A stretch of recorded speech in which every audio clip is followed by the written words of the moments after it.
Bonjour à tous, aujourd'hui nous allons parler du mordillement chez le chiot. Le mordillement, c'est un comportement naturel que beaucoup de chiots ont tendance à présenter.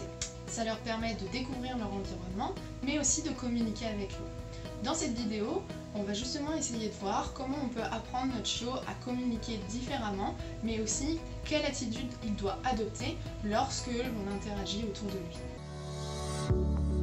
Ce que l'on entend souvent en éducation positive lorsque le chiot mordit, c'est de le rediriger vers un jouet. Le seul souci avec ça, c'est que si à chaque fois que notre chiot nous mordit, on lui fournit un jouet, notre chiot peut avoir tendance à mettre en place une chaîne de comportement. Je mordis mon humain me donne l'attention et on va peut-être jouer un petit peu ensemble. Vous devez donc d'abord créer un historique de renforcement en prenant le temps de jouer avec votre chiot plusieurs fois par jour. Ne le laissez pas seul avec ses jouets, il risquerait de vite tester autre chose et se rendra sûrement compte que c'est en allant attraper vos chaussettes ou vos chaussures qu'il obtient votre attention. Réalisez les séances de jeu sur des durées courtes et en veillant à ne pas trop le faire monter en excitation. Les jouets que je vous conseille, ce sont plutôt des jouets qui vont être longs, donc un tug comme celui-ci, un frisbee voilà, en nylon qui peut se plier. Ici on a un tug vraiment très long, de nouveau ce genre de tug, ou encore celui-ci, plutôt que des jouets très courts, comme ces deux-là par exemple. Le risque avec un jouet de très petite taille, c'est que la gueule du chiot, elle va se retrouver très vite près de votre main. Et donc il va avoir tendance à grappiller et peut-être même malencontreusement vous mordiller la main. Avec les tugs qui sont très longs, ce qui est chouette, c'est qu'on va pouvoir déjà les laisser au sol, donc éviter que le chiot tire trop sur ses cervicales. Et puis en plus, nos mains vont être vraiment éloignées de ce qu'il est censé prendre comme prise. Ce genre de balle peut aussi être intéressante sans forcément les lancer, juste là aussi tugger avec elles, puisque en fait le chiot lorsqu'il va les mordre, eh bien, nos mains vont être un petit peu protégées du fait aussi eh bien, que nous-mêmes on puisse la saisir vraiment à différents endroits.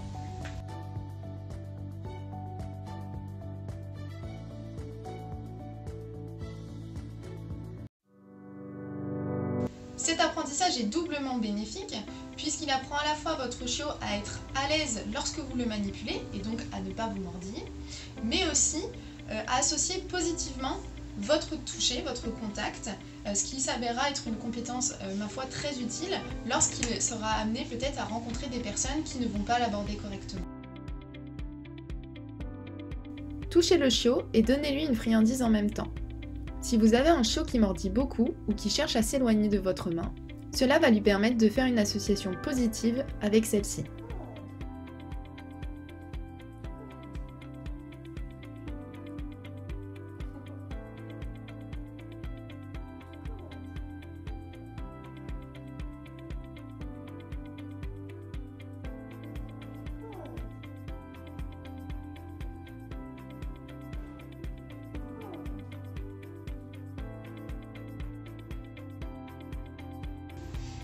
Une fois que votre chiot est à l'aise avec la première étape, vous pouvez passer à la suivante. Cette fois-ci, c'est le contact, votre toucher, qui va annoncer l'arrivée de la friandise.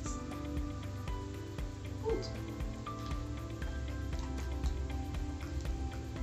Outre. Outre.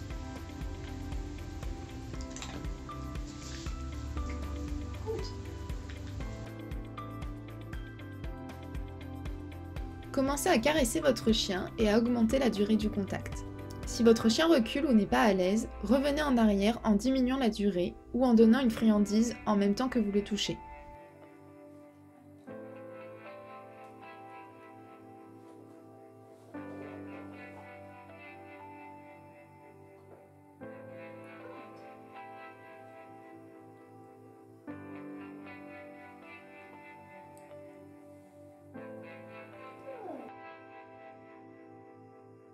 Quatrième étape.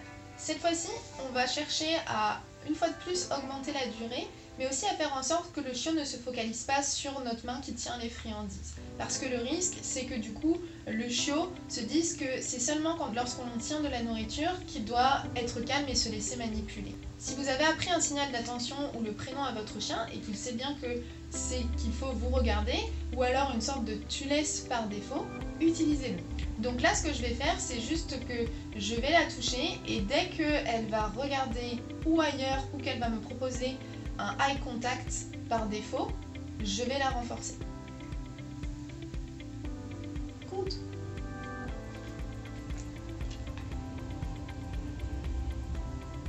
Good.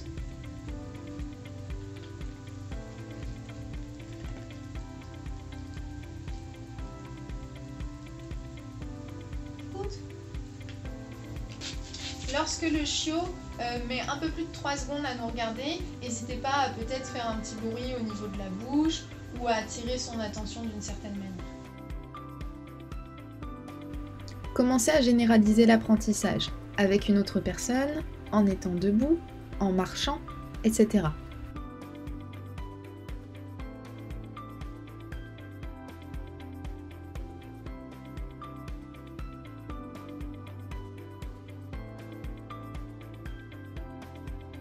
Dès que vous augmentez la difficulté, revenez brièvement en arrière, contact et friandise en même temps.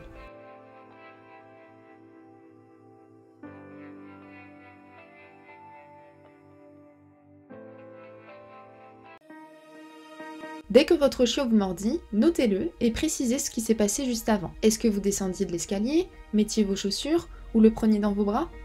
Vous pourrez ainsi faire un relevé et savoir quoi travailler et quand il est nécessaire de lui proposer un temps de repos dans son parc. Offrez-lui aussi des activités masticatoires afin qu'il puisse faire ses dents. Vous pouvez utiliser un snuffle mat lorsque vous interagissez avec lui, afin qu'il apprenne à être calme en votre présence. Si votre chiot vous mordit, retrouvez comment l'interrompre dans notre dernier article directement sur notre blog.